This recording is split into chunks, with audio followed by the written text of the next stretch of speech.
Maritime Spook here, and girlfriend, and well, I'm just out, guys, and I've got the Schrade Schf11. We're out here on the bay. I'm going to show you that here in a few minutes, guys, but just doing some, getting some firewood ready. And even though this is a piece that I wouldn't be using right away for firewood, there's all kinds of dead stuff here that can be pulled right off and broke. Just to show you the capabilities of the knife, and while using a baton, I'm going to show you. What I've done on this side, guys, is I did some beaver cuts, what I call them Beaver Chews or beaver cuts. You come in with the knife and you notch one way and then come in and notch again. I've done the back side here, so I'm going to come in now, guys, and I'm going to show you the, actually I'll do it right-handed so it'll be easier. I'm ambidextrous, guys, so left and right-handed sometimes doesn't matter, but I'm going to show you what I'm going to do.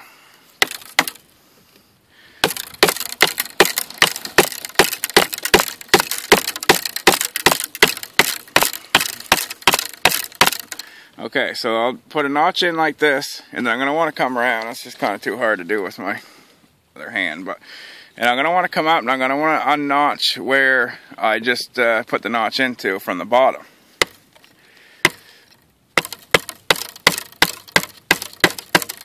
And as you can see what that did, guys, that cut that just like a beaver would cut it.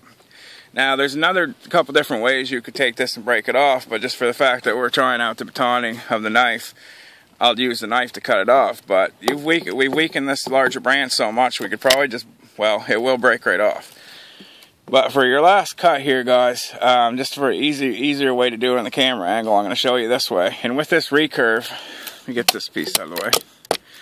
With this recurve, it does it very well for this kind of, especially baton work. So I'm going in there, guys. And I'm cutting in over the top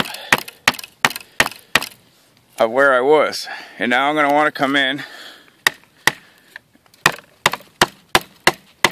and cut out that notch now. You see how I did that? And a larger branch can easily be broken off. As far as it goes with the baton, this thing is a wicked batoner, guys. Everything else it does with the knife, we'll just set the baton down for a second. As far as, you know, I'm going to want to take some of these the dead sticks off and whatnot, but just to show you, because I couldn't show you as good before, how good it is at processing some of the wood. If you were going to use this for something and you wanted to notch it out, it'll take plenty of material off. If you come to a notch, or a knot in the wood with that recurve, it'll pull that right out like nothing. Very, very good at processing bark and stuff like that.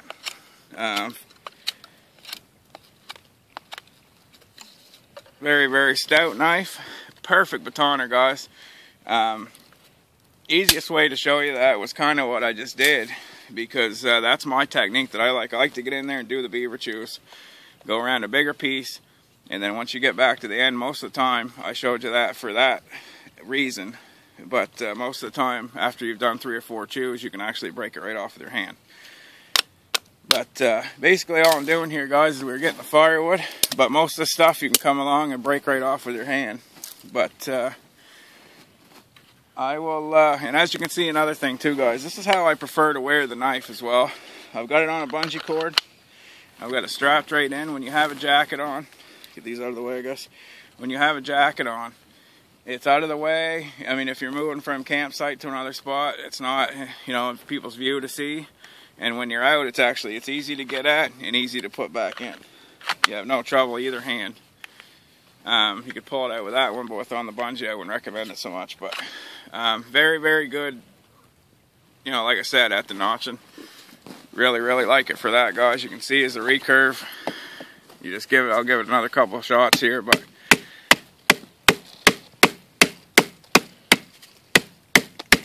no trouble no matter where you put the knife. It'll just pound those notches right out.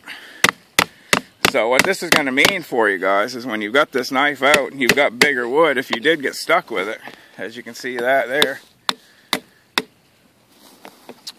if you get stuck with it, you're going to be able to process your firewood. But One last thing, guys, before I let you go for this segment, because I'm going to do a couple part series to this here out today, or continue with this video. But Dave Canterbury said something in one of his videos last week. He was making a travois, which I like to try to make myself. He was actually using his knife and then coming down with it like this, and with his axe, and taking out pieces sort of like we did. And he looked at the camera and he said, if you're scared to do that with your knife, you probably got the wrong knife. Just my opinion. So just to let you know, guys, this would be a knife you would have no problem with using. You can hammer on this. I'm going to show you a couple other things with the knife as well, but we're out here to enjoy ourselves today, and once we get our fire going and everything else, I'll get back with you. So